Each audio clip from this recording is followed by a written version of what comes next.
Our lesson today begins on the island of New York, on the printing street in the 1800s, at a little shop known as Currier and Ives.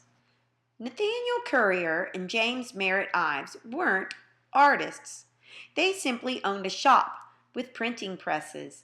They managed artists so that they could make multiple cards and posters of their work for people such as President Roosevelt and people all over the world who wanted to know about America, like how did you make maple syrup?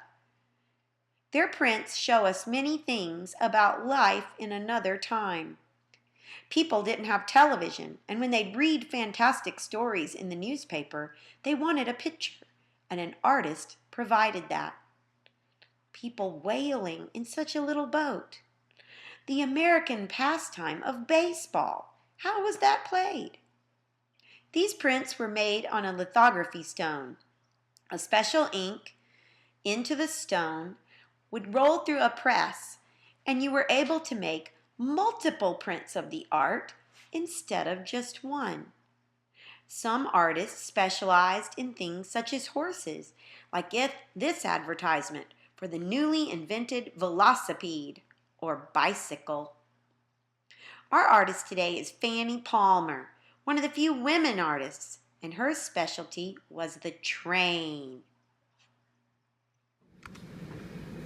Today we're going to make a monoprint, and the first step is to put our ink on our printing plate and roll it out so our printing plate is nice and wet. To draw in this kind of sticky ink, we're going to use a Q-tip today as our tool. Right in front, I have the picture I'm going to draw. It's a train. So the first thing I'm looking at is the circle where I have a number 9 train. On top of the circle is a square that holds the headlight for my train.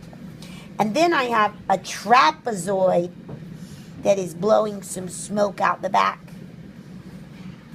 Under my circle is a triangle at the front of my train. Sometimes people call that a cow catcher. I'm going to make this circle into a cylinder that's laying down. It's the train's engine, and it needs a wheel to help take it down the track. Behind the engine is where the train driver goes.